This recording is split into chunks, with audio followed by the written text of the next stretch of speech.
લખતર તાલુકાના ઢાંકી ગામ પાસે ઉમી નદીના પુલ ઉપર પાણી પહોંચી જતાં ગ્રામજનો તાત્કાલિક ધોરણે ઘટના સ્થળે પહોંચ્યા.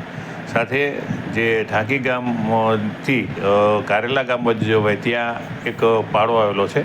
આ પાડો તૂટી જાય તો આ જે પાણી સમગ્ર પાણી છે તે ગામમાં ઘૂસે એવી પૂરેપૂરી શક્યતા છે. ત્યારે ઢાંકી ગામના યુવાનો દિનેશભાઈ ડુંગરાણી સહિતના જે યુવાનો છે તેઓ તાત્કાલિક ધોરણે ઘટના સ્થળે પહોંચ્યા હતા અને સાથે કોથળીઓ પણ લઈ ગયા હતા. અને એ કોથળીઓથી તેમના દ્વારા જે પાણી રોકવા માટે થઈ અને તેમના દ્વારા બોરીબંધ બનાવવાની શરૂઆત કરવામાં આવી હતી. ત્યારે તેમના ઢાંકી ગામના યુવાનોનું આ કામ જે છે તે સરાહનીય છે અને તેમના દ્વારા તાત્કાલિક ધોરણે જે પાડો છે તે પાડાની આગળ બોરીબંધ જેવું બનાવી અને આ પાણી રોકવાની કવાયત હાથ ધરવામાં આવી હતી, જેથી કરી કદાચ આ પાડો તૂટે તો ઢાંકી ગામની અંદર પાણી જે ગરે તે અટકાવી શકાય તે માટે થઈ અને આ ઢાંકી ગામના યુવાનોએ પોતે જાત મહેનત જિંદાબાદ કરી અને આ સેવાકીય પ્રવૃત્તિ શરૂ કરી દીધી હતી.